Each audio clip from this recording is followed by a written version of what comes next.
Hi. So I'm back. um, I'm not gonna like set a time. I decided for how often I post these videos because I've kind of realized and recognized what my creative flow is, which I think that's so important. Not unsolicited advice, just I only say that because that's a point that I want to make, but um, it's such a beautiful thing to explore your own creative flow and how you process information.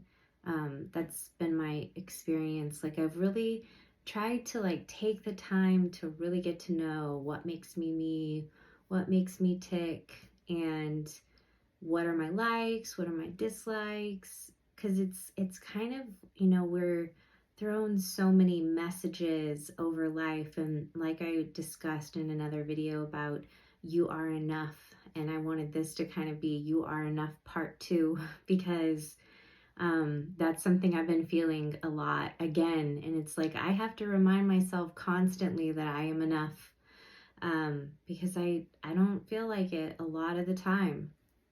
But anyway, I have all these like principles that I've collected from all these amazing people who've done amazing things. And I don't know any of them personally yet. And I say yet because I am going to speak it into existence that I will meet them one day. And I can't wait for that day to sit down and have a conversation with them in whatever the capacity may be. But,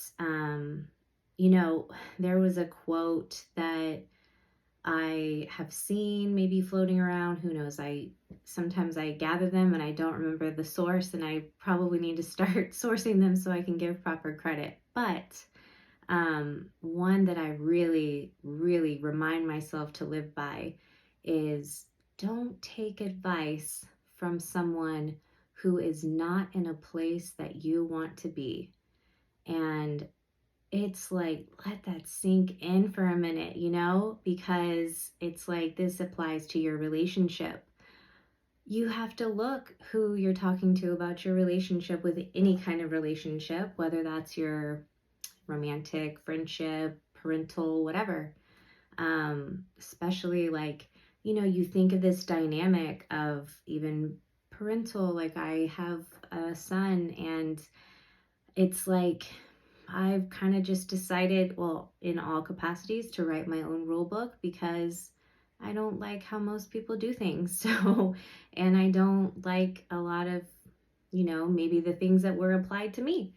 So, that's kind of what I've taken and run with it. And the other one, this one, I do know where to credit, is from David Goggins. And I don't know if I've mentioned it, but if I haven't, or if I have, here it is again. Um, Goggins is like how I don't think that most people would think meeting me that that's how I talk to myself.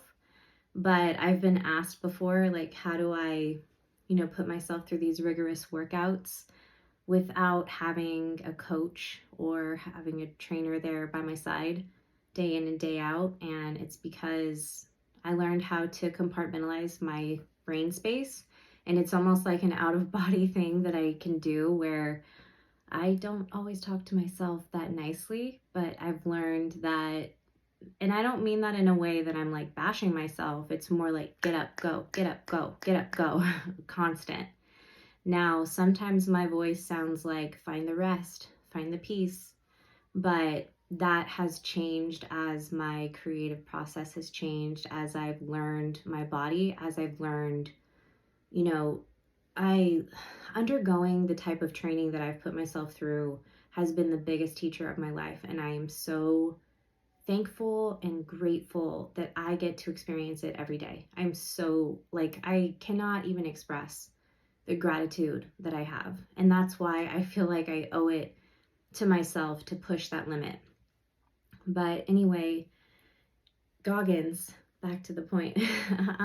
Goggins, like I've seen him say, David Goggins, for those of you who aren't familiar with him, but I've heard him say that he puts himself through the fire so that when he gets that terrible phone call, or he gets whatever life throws at you, whatever that life fire puts you through. He puts himself through it on a daily basis so that he's more than prepared. And I really took to that because that's exactly how it feels. I didn't always feel like I had it in me to face things that life threw at me. And I think that that's something that we may often feel as a collective. And I think that we're always like placing almost judgment on people's process when it's like, you don't know my life, you don't know what I've gone through, my walk, my journey, my shoes, anything. I don't know yours either. So it's not, I mean, the thing is we're all here on our own individual journey. And the beauty is that there's enough space for everyone. It's just like, how do we transition to this space of having gratitude for the dynamic and the uniqueness that we each bring? So, anyway, I just wanted to encourage you out there that, again, you're enough, you're doing a great job, and you don't have to look to what someone else defines as the answer for you. You get to create your own answer. You get to explore your own life and create the life that you want to live. And I wish that that was more of the message that people are sharing instead of, oh, don't do this. Or, I mean, I've seen so much, especially in the fitness space of, and especially towards women, of telling women. I saw something recently that was like, women shouldn't do high intensity training every day because I don't even know. I mean, the answers to me were really lame. Sorry, not sorry. um, because it's like, how can you give advice as a blanket statement when you don't know the individual? Just like different methods of training don't work for everyone, different diets don't work for everyone. Nothing is one size fits all. It's about taking what's within us, finding that inner guide and listening to it, because the best person to give you advice is in here or in here. It's not external because nobody lives inside your head. So, anyway, that's all. Maybe it's profound, maybe not. I don't know. But anyway, hope everyone's having a great week.